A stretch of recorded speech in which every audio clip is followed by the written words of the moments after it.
सब pregnancy glow की बात करते हैं, but nobody talks about pregnancy loneliness. जब आप लोगों से घिरे तो होते हो, बट अंदर खाली, अकेलापन, सैडनेस और फिर एक गिल्ट कि मुझे तो खुश होना चाहिए ना। I am going to be mom. आज हम इसी गिल्ट, इसी लॉन्लीनेस, इसी डायलेमा पे बात करेंगे। नमस्कार, I'm Dr. Divya Dhar. I'm a psychologist and a Garb Sanskar practitioner. In Matra Deva, we talk about the real conversations around motherhood, pregnancy, relationships, where you can connect emotionally, and this conversation, of course, is authentic and scientifically backed up. In my practice, what I have noticed is that expecting mothers, ये जो females हैं, जो माँ बनने वाली होती हैं, ये उतना ज़्यादा फिजिकली स्ट्रगल नहीं कर रही होती है जितना ये मेंटली स्ट्रगल करती हैं, because somewhere they are open, they are acceptable about those physical changes which are going to happen in their body, और उस चीज़ को सपोर्ट करने के लिए जो इनके आसपास के लोग हैं, जो सोसाइटी है, they are more than available. Are you feeling comfort? खाना अच्छे से खाओ, न्यूट्रिएंट सारे जाने चाहिए, बॉडी के वाइटल्स नॉर्मल रहने चाहिए, सब ध्यान रखते हैं मोस्ट ऑफ द केसेस। क्यों? आने वाले बच्चे ही चिंता है ना। एक माँ से जब कोई मिलता है, here I am referring expecting mother से जब कोई मिलता है, तो उससे पूछते हैं बच्चा कैसा है, उससे पूछते हैं कैसा लग रहा है। और वो जो कैसा लग रहा है पूछने का जो अंदाज रहता है, क्वेश्चन नहीं होता, उसमें एक आंसर छिपा होता है, एक एक्सपेक्टेड आंसर कि now she is going to answer कि आई एम ऑन क्लाउड 9, मुझे बहुत अच्छा लग रहा है। And that mother with that, unseen pressure, she feel forced to say, अरे बहुत अच्छा लग रहा है। That she only knows रातों को नींद नहीं आती है, डर लगता है, रोती है, गिल्ट में रहती है, धड़कन पड़ी रहती है, खुद को क्वेश्चन करती है, am I the right person to be, क्या मैं मोम होना डिजर्व भी करती हूँ, क्योंकि मोम को तो खुश रहना चाहिए। And these suggestions we get when we are expecting the baby. Of course, people are there. Maximum की इंटेंशन अच्छी ही होती है जब वो कहते हैं कि आप माँ बनने वाले हो, खुश रहो। और वो माँ जो बच्चे एक्सपेक्ट कर रही है, चाहती है खुश रहना, पर खुश नहीं है, स्ट्रगल कर रही है विद हर इमोशंस, क्योंकि उसने सीखा ना कि ये बॉडी चेंजेस जो हैं ये हो रहे हैं, वेट बढ़ रहा है, डबल चिन हो जाएगी, पुराने कपड़े नहीं आएंगे, फैट बढ़ जाएगा, टमी बढ़ जाएगी, पैरों में स्वेलिंग आ सकती है, बैक पेन हो सकता है, पैरों में दर्द हो सकता है, भूख ज्यादा लग सकती है।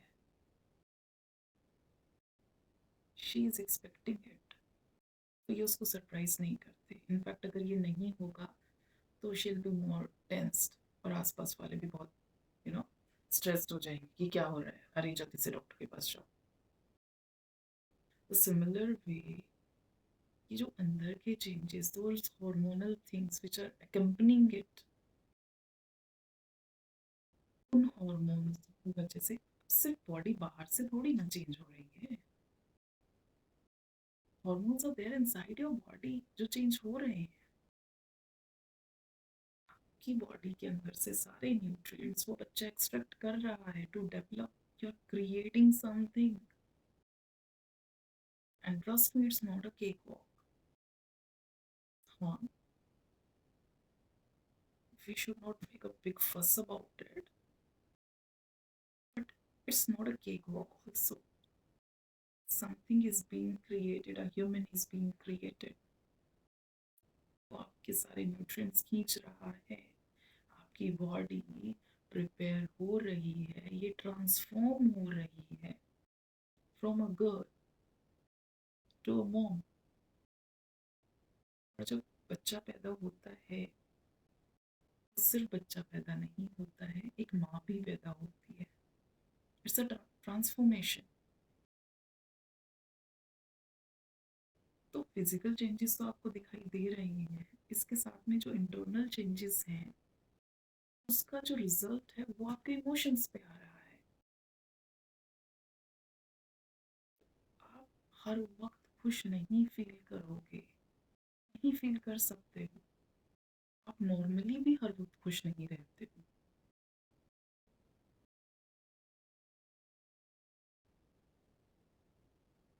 अब तो आपकी बॉडी में इतने चेंजेस हो रहे हैं, तो कहाँ से रहोगे खुश? हाँ, रहना चाहिए। In my Garb Sanskar practice, I tell mothers, I tell the couples, try to be as happy as you want. But काफ़ी चीज़ें बहुत थ्योरेटिकल होती हैं, प्रैक्टिकलिटी से इसको कैसे कनेक्ट किया जाए, this is important. Now we are going to talk about कि अच्छा ठीक है जी, हम खुश, हमें खुश रहना चाहिए, but for some reason as a result हम नहीं रह पा रहे हैं, तो हमें गिल्ट रिडन नहीं होना है। Will find out something productive, कैसे खुश रहा जा सकता है, या उस सैडनेस के फेज को कैसे हैंडल किया जा सकता है। बिकॉज अगर आप गिल्ट में रहोगे तो आप और दुखी होगे, और फिर आप और गिल्ट में होगे, फिर आप और दुखी होगे, and it will become a vicious cycle.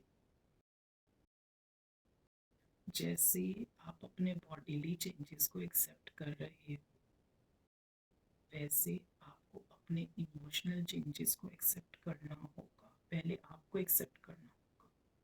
If you will not accept yourself, nobody is going to accept you, and that hardly matters कि कोई और एक्सेप्ट कर रहा है कि नहीं, पहले आप तो खुद को एक्सेप्ट कीजिए। और वो जो एक नई जिंदगी आपके वंग में है, आपके गर्भ में पल रही है, वो एक्सेप्टेंस सिर्फ आपको देख के ही सीख रहा है। आप खुद को एक्सेप्ट कीजिए, वो बच्चा खुद को एक्सेप्ट करना सीखेगा या सीखेगी। जब आप इस फेज में हैं, जब आप इस लो फेज में हैं, उस वक्त क्या करना है, लेट्स डिस्कस अबाउट दैट। जब आप एक लो फेज में हैं, उस वक्त आप आप अपनी एक प्रेगनेंसी की एक डायरी बना सकते हैं, जिसमें आप अपने इमोशंस लिखें कि आपको फिलहाल कैसा लग रहा है, क्या डर है। Like I share about my own experience when I conceived for the first time. मुझे लगा था, I literally waited for that conception, और मुझे लगा था कि ठीक है, मैंने कंसीव तो कर लिया, बट बच्चा बाहर किससे आएगा, दैट वाज स्कैरी। और मैं खुल के नहीं बोल पा रही थी किसी से, बट वो एक छोटा से फियर वो बैकग्राउंड में रहता था हमेशा। A number of such fears are there। हम हो जाते हैं सेंसिटिव, हमारा जो थ्रेशोल्ड है वो लो चला जाता है इस ड्यूरेशन में। वो चीज़ें जो हम पहले बहुत आसानी से इग्नोर कर देते थे, अब नहीं कर पा रहे हैं। Let's be gentle with ourself. उस छोटे से बच्चे को, नन्ही सी जान को अपना सारा प्यार देना चाहते हो। फिलहाल आपके उस प्यार की आपको सबसे ज्यादा जरूरत है। Shower yourself with all the love, with all the care. खुद तो करो अपनी care. When you through that low phase, either you can write down those emotions. अगर आप लिखना comfortable नहीं है, there are a number of things available in the market which is related to art and craft. Or you can simply doodle. और ये जो आप अपने इस प्रेगनेंसी फेज में करेंगे ना, लाइक स्पेशली जैसे देखो, जब आप खुश होते हो तो आपको चीज़ें ढूंढने की ज़रूरत नहीं होती। आप खुश होते हो, you are happy, like you are satisfied in that moment. पर वो परेशानी तब आती है, प्रॉब्लम तब आती है जब हम लो फेज में होते हैं। हमें लगता है अभी तो कोई समझ भी नहीं रहा है, हम किसी से डिस्कस भी नहीं कर रहे, तो उस फेज को खुद के साथ प्रोडक्टिव आप कैसे बना सकते हो कि वो फेज निकल जाए। उस फेज में you need to figure out about yourself कि मुझे क्या चीज़ है जो कंपैरेटिवली थोड़ा सुकून देते। देखो पहले के टाइम में क्या करती थी फीमेल्स, वो क्रॉचेट क्रोशिया से कुछ कुछ बनाती थी, स्वेटर बनाती थी, whatever the things they were doing, आज भी आप कर सकते हैं and number of options are available. तो you have to choose your way कि इस जो फेज को आप कैसे एक प्रोडक्टिव फेज बनाएंगे कि आप ये जो इस ड्यूरेशन में आप अपने लो फेज में आप कर रहे हैं, इसको एज अ गिफ्ट आप खुद को देंगे when you will deliver the baby कि this is what I have done, this is a gift for myself. And you know how that shift will come. You'll be surprised. You don't have to fight with this phase. We need to learn how to flow with this phase. And we can flow with this phase. Yes, it is getting to that extent कि आपसे अकेले ये handle नहीं हो पा रहा है, then I literally request you to consult some expert.